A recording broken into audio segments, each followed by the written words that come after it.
Hello, welcome to Comic Tropes. I'm your host, Chris. I have talked on this channel many times about some interesting and often very bizarre and weird Golden Age superheroes. That was just a fascinating time in the industry, the 1940s, when almost every publisher in the game wanted to try their hand at comic books. They threw things at the wall to see what would stick, and you end up with some pretty interesting results. Now, I've never really talked about any Golden Age characters from Timely Comics. Timely is the company, in case you didn't know, that would eventually become Marvel Comics. And aside from their creation, Captain America, not too many of their characters from that era get analyzed on the same level as contemporary figures like Superman and Batman. Of course, they did create some other interesting and famous characters in the Golden Age, and today I want to talk to you about one of the more obscure ones, Black Widow. Now, this is not the Black Widow that most of you probably know from the Avengers movies. No, there was an original Black Widow. She had a very bizarre origin, a very strange mission, a pretty wacky, wild character that I think we can learn a lot from, including why would this character, which was the first costumed, super-powered female superhero, why would that not have taken off? Well, maybe we can find out today. Let's get into it. Founded in 1939 by Martin Goodman, Timely Comics went on to publish many superheroes still used by Marvel today, from Namor the Sub-Mariner to the original android version of Human Torch. Captain America was a big hit, but some other characters like Kazar are still around as well. But Timely also had its share of ideas that didn't pay off.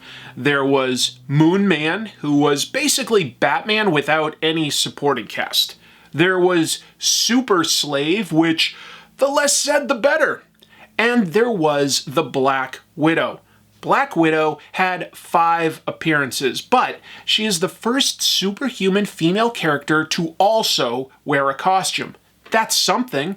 She was created by writer George Capitan and artist Harry Saul. Capitan wrote for several minor Golden Age characters like Fiery Mask and Blue Bolt.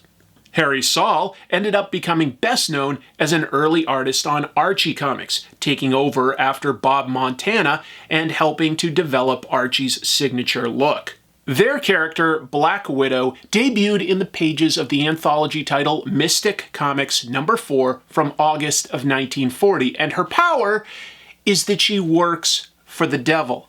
Literally, that is her job, which I would argue is definitely pretty unique. So, with a cool look, with an interesting mission, why would she have not taken off?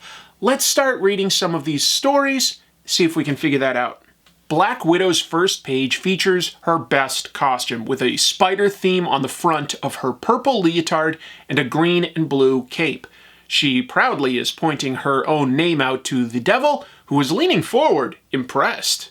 I point out that this is Black Widow's best costume because, unfortunately, in each of the following 4 stories she appeared in, she sports a different, inconsistent look. So, when I rhetorically asked why Black Widow didn't take off, all I can say initially is that it sure didn't help that the character was not consistent. The story itself begins in a seance room where Claire Voyant is seeing clients. And that just makes you wonder, is Claire Voyant her real name or maybe a stage name? Like, for instance, did her parents decide to give her a pun for a name and that influenced her job choice in becoming a medium? Or did she find that job and then just decide to give herself a name that fit with her task? And if so, that just becomes sort of awkward storytelling because she quickly gets another name, the Black Widow, so why does she need 2 superhero names? Well, whatever. While you mull that over, I'll continue describing the story. Claire is about to summon the spirit of a client's dead husband, and one of the guests just flat out calls out Claire saying, "I think she's a fake," which fair, but it's kind of weird to give your time and money to this if you don't support it. And then, as Claire starts to do what these people asked her to do, the widow just berates Claire also, saying, "I came here for a seance, not a lesson in witchcraft. Oh, I came here just to talk to my dead husband, not to hear about magic. It's like going to a restaurant. I came here to get a menu, not to hear about the chef's specials." Before the seance can start properly, the devil influences Claire Voyant to place a curse on the family. They leave immediately, offended. The car then crashes off a cliff, and only son James survives the grisly accident. The devil isn't done here, as he puts the idea in James's head to get revenge. As Claire wonders why she impulsively cursed the family, James breaks into her house and shoots Claire dead. Things escalate to nuclear when Satan himself shows up, prompting James to react, although not as strongly as most of us would. He simply jogs away saying, "Yow, let me out of here." Satan brings Claire to hell, where she is reborn as the Black Widow. The colors are psychedelic, but that just makes this page a lot more dramatic than a typical Golden Age superhero story. Black Widow has a great-looking outfit here, and Satan's appearance is largely inspired by the version of the devil that emerged from the opera version of Faust, with the devil in red, with a Van Dyke beard and horns, but otherwise dressed smartly. Satan gives Black Widow the nickel tour of hell, explaining that he tortures evil souls. Sinners boil in pools of lava, and Satan even points out that suicides come to him and turn into trees. Black Widow is too polite to explain that we all know that that's his job.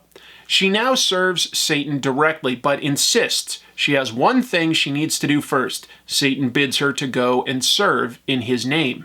I just want to pause to say this is a pretty weird version of Satan, because he's able to influence Claire Voyant to curse a family, makes that family crash and die, makes James go get revenge and kills Claire Voyant. And then he decides to make Claire Voyant his servant, but he seemed to be doing just fine using his powers all on his own. He doesn't really need a servant. He can manipulate anything he wants, apparently.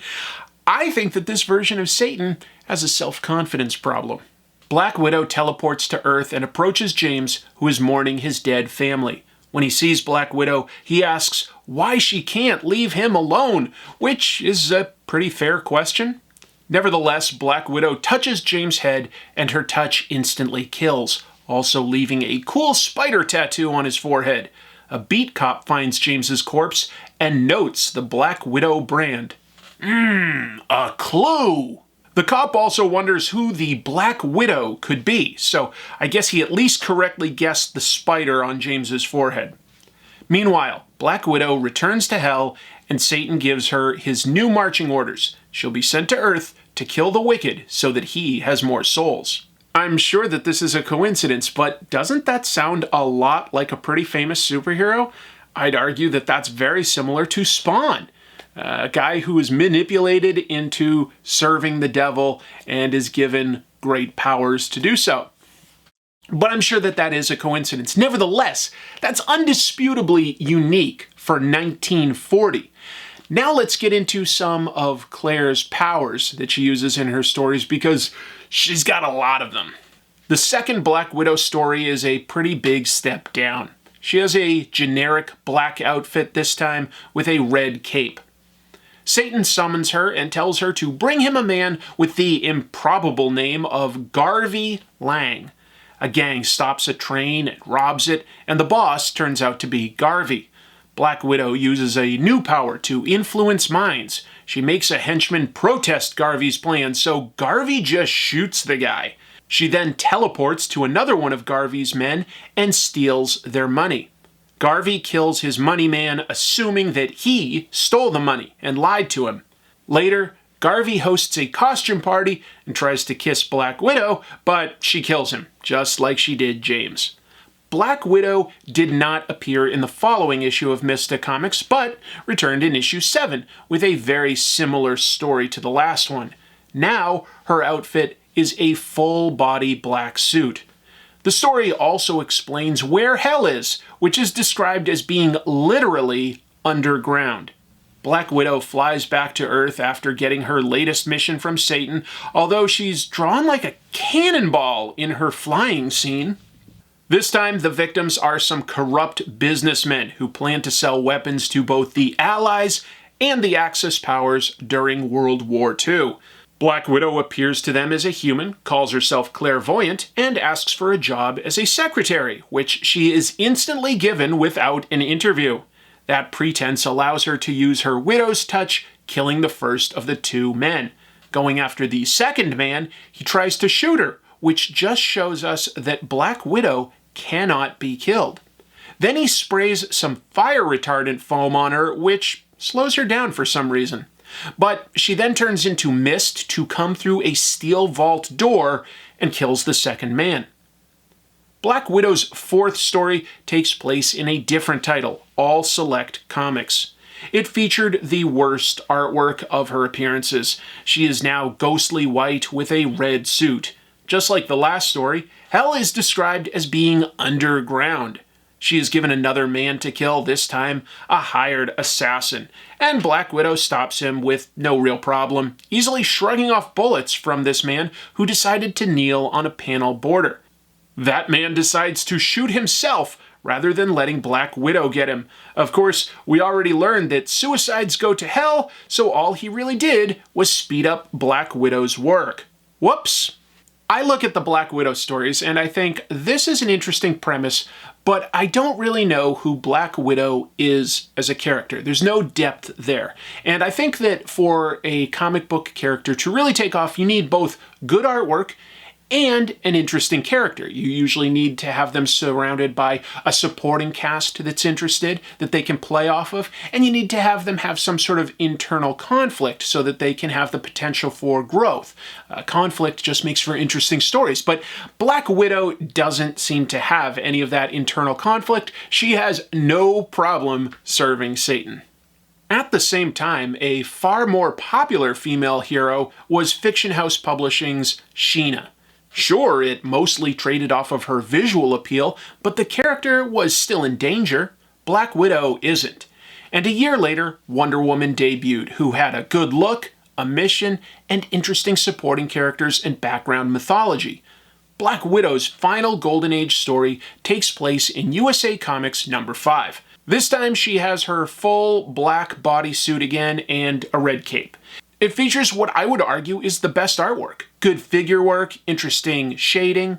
It's a good look. This time, she gets a job to kill a fortune teller named Ogor. That's an odd choice, since that was basically Claire Voyant's job. Satan has it out for fortune tellers. Black Widow easily tracks down Ogor and kills him, but then she uses her powers to heal the leg of a boy whose family was listening to Ogor's poor advice on getting him medical treatment. So, right in the final panels of Black Widow's final story, she all of a sudden starts to exhibit a little bit of superheroism. But it was too little too late. This issue came out in August of 1942. Wonder Woman was out. Black Widow couldn't compete with that. One interesting thing to note, though, is that unlike a lot of these weird Golden Age heroes that I look at, this was not the end of Black Widow. In 2007, writer J. Michael Straczynski teamed up with artist Chris Weston to do a 12-issue series at Marvel called The 12. It used 12 Golden Age characters that Marvel owned from its days as Timely Comics. Among them was Black Widow, in an outfit that's closest to her first appearance. The story follows all 12 superheroes being put into suspended animation during World War II, and they are awoken in present day. And they have to both adjust to the modern day and go back to work for the government. Black Widow is the most mysterious character, keeping mostly to herself, but flying and having super strength. There are hints that she still communicates directly with Satan himself. I think Black Widow has some pretty weird elements, working directly for the devil, seemingly having no problem killing anyone. Kind of an odd choice for a superhero at the time.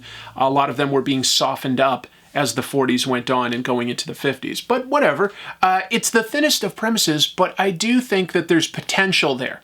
It wasn't really exploited back in the 40s, but it definitely could be today. And that is a piece that makes Black Widow a little more unique, is that she was brought back in the modern day in Marvel Comics. Not a ton of Golden Age characters have that happen to them. So who knows? Maybe someday we're due for a modern reinterpretation of, say, number 711, the guy who voluntarily went to jail and who would sneak out at night to fight crime only to return voluntarily to jail first thing in the morning. Folks, thank you so much for taking a close look at an interesting Golden Age character with me. We're going to be back next week with a deep dive on an important artist. So it's one that I think you're really, really going to like. Hopefully you enjoyed this sort of lighter, fun episode.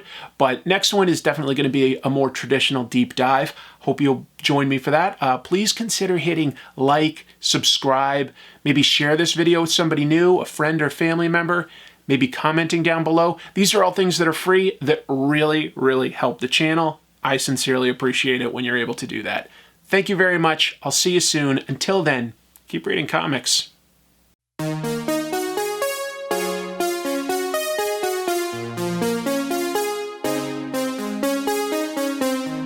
Thanks for watching this video.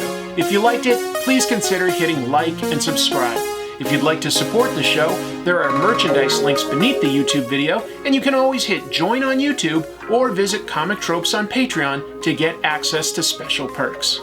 Best known as an early artist on Archie Comics, taking over after Bob say this. Early artist on Archie Comics, taking over after Bob No, maybe I can't say this. Debuted in the pages of Mystic Comics issue 4 from August of 1940. Let's see if that date is correct, because I think I might have that wrong. Nope, I had it right. Didn't need to stop. Where Claire Voyant is seeing I stuttered again. Satan's appearance is largely inspired by the Virgin of the Devil. I almost got that right. I'm sure that this is a coincidence, but doesn't that sound? She then teleports to another one of Garvey's men. Black Widow appears to them as a human. Claws. Batman decides to shoot himself rather than... I forgot what he does, that's funny. Sure, it mostly traded off of her visual appeal,